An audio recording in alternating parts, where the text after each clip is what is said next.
What's going on, growers? It's James Prigioni coming to you live from Jersey. I'm excited to bring you this one today. We've got a visitor to the food forest. He even has a YouTube channel and garden of his own. I hope you enjoy this one. Let's go!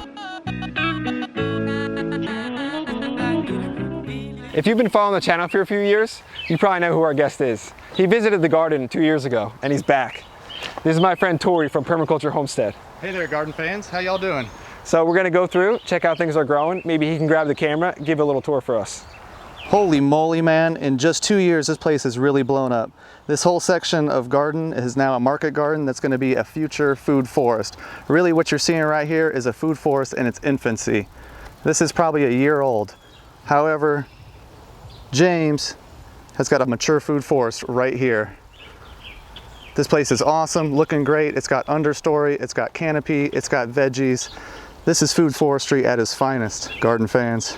Tori, you mentioned things really changed from the last 2 years. We made a lot of investments in the whole property and the YouTube channel has grown a lot and yours has as well. You have a channel. What's one of the big changes in the food forest you think you've seen? I really see a good understory starting to take shape. It's really filling out and getting mature, strong. Really, you don't need to do a whole lot out here. Mother Nature is kind of taking the road right now and doing the maintenance for you.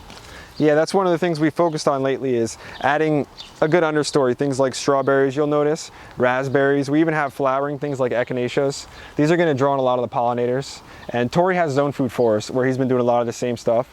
And what are some of the things like that you try to add into your food forest that make a big difference? As in, like, we have a lot of understory that changed for us. What's a big change that you made? Yeah, I've really stepped up my understory as well, trying to get a living mulch of food growing underneath my trees just like this.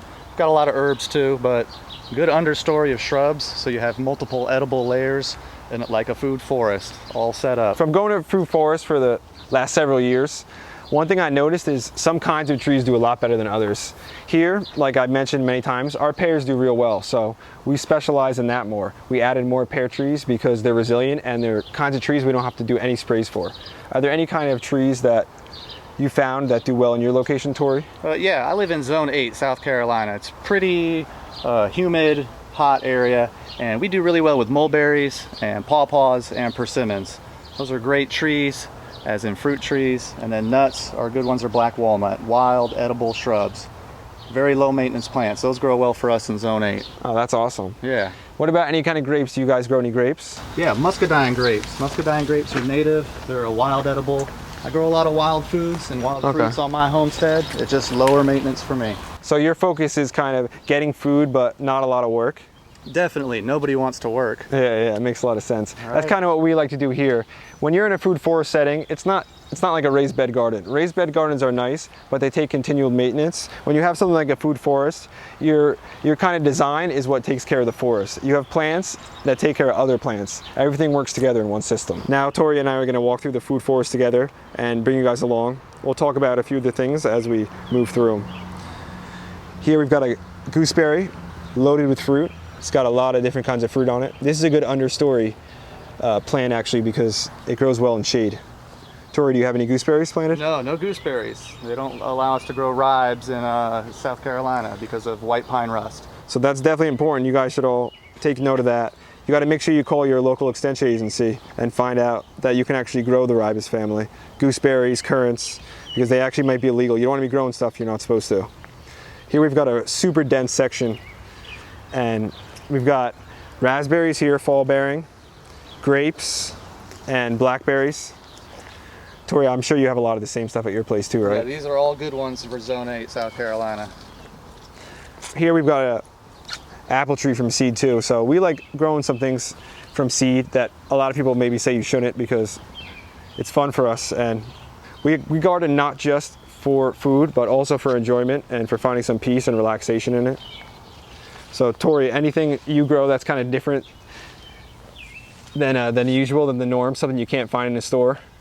I'm growing jujube and pawpaws. Those are pretty wild, but not very common in the store, obviously. Yeah, the pawpaws are so much fun. My neighbor's got that one tree I showed you guys before, and that thing is just absolutely loaded. Pawpaws are definitely a different one, a rare fruit. And you'll notice here, this Bing cherry has really gotten large this year. You guys grow any cherries at your place? No cherries, no cherries. They're very prone to blight in my area. We have this semi-subtropical region where we get the rain of the tropics, but we also get a frost. So we're kind of in this piney forest that gets the rain like the tropics. Kind of looks like this right now. Really dense with a lot of food understory. What about plums? Definitely plums. Plums are doing good for us. They did good this year. We grow peaches too that didn't do too good. So it's my goal to kind of tone down what's not working and tone up what is working. Right there, great information. Everyone should think about that. What's working for you, focus on that, emphasize on it a little bit more. Put extra of them in. Get the right varieties, the disease-resistant ones. As we're finishing up some of that food forest tour, walking by some of the pears and heading towards the annuals, one thing I wanted you to know, guys, is just because you're in a perennial food forest, that doesn't mean you can't grow some annuals and have fun with that as well. Do you grow annuals, Tori? I do grow annuals. We don't grow enough to be self-sufficient for a whole year, yeah, but we certainly grow brassicas and peppers and basil, just like you here in our fruit forest. Oh, nice. Yeah, having variety, it's one of my favorite things, and diversity, so important. Is there anywhere we can find you out, Tori? I know you have a YouTube channel, right? I do, and if you like diversity like this and food forestry, come check me out. My channel name is The Permaculture Homestead. My name's Tori Morton. Appreciate you having me here today, bro. No problem, Tori. Yeah, man. Yeah, so guys, check out Tori's channel. He hasn't been doing this for 2 weeks or a month or something. He's been doing this for years, like we have. So you know he knows what he's talking about. So check out the channel, give it some love, and don't forget to hit the subscribe button on both. Ring that notification bell. That's big. And check out Steam It too, guys. See you in the next one. James Prigioni and Tori are out.